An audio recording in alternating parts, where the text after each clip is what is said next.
हर जन बच्चा बहने बोले बहना का शासन जरूरी है, बहना का शासन जरूरी है।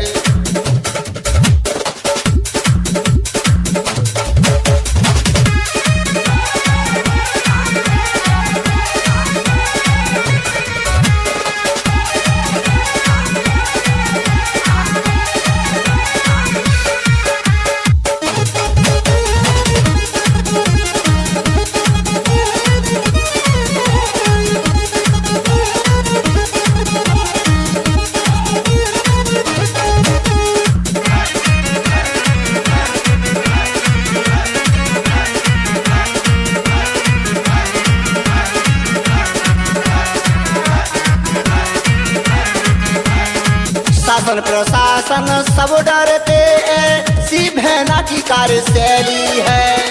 मिला न्याय फिर जन जन को चर्चा भारत में फैली है।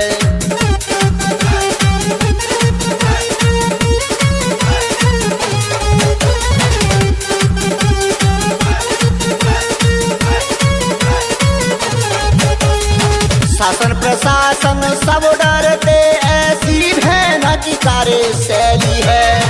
मिला न्याय फिर जन जन को चर्चा भारत में फैली है। पीएम बनाओ बहना को, अब पीएम बनाओ बहना को, ये कहती जनता सारी है। हर जन बच्चा बहने बोले बहना का शासन जरूरी है, बहना का शासन जरूरी है।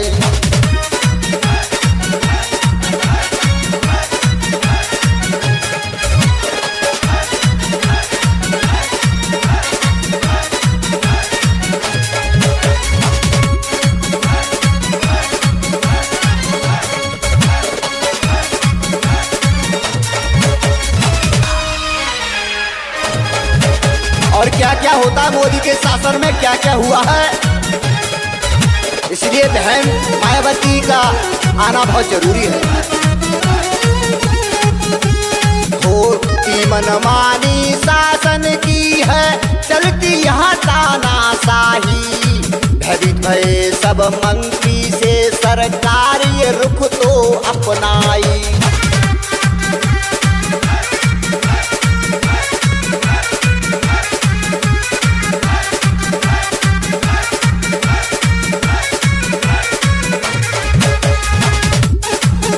होती मनमानी शासन की है, चलती यहाँ तानाशाही। भयभीत भये सब मंत्री से सरकार ये रुख ये अपनाई। और अभी फिलहाल में कभी किसी के साथ में ऐसा इतिहास नहीं रचा है, देखेंगे गौर करेंगे। गए जेल के जरी बाल ये इतिहास में पहली बारी है। हर जन बच्चा बहने बोले बहना का शासन जरूरी है, बहना का शासन जरूरी है।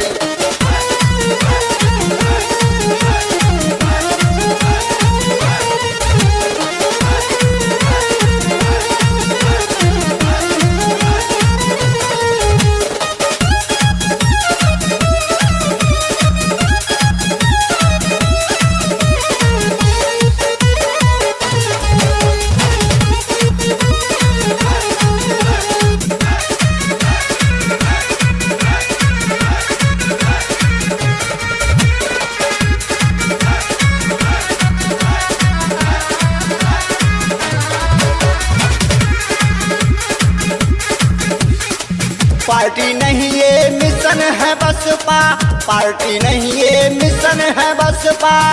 इसे काशी राम ने सींचा है। मिलता न्याय सभी को, इसमें सुंदर मिशन बगीचा है।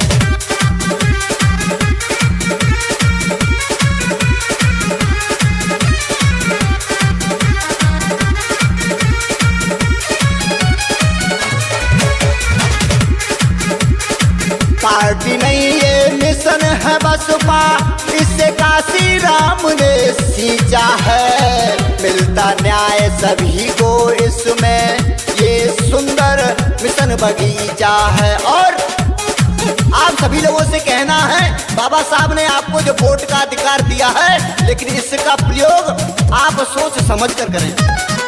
हाथी वाला बटन दबाना हमको आज जरूरी है। हर जन बच्चा बहने बोले बहना का शासन जरूरी है, बहना का शासन जरूरी है। मोदी योगी से भय दुखी सब और बढ़ रही बेरोजगारी है। हर जन बच्चा बहने बोले बहना का शासन जरूरी है, बहना का शासन जरूरी है, बहना का शासन जरूरी है, बहना का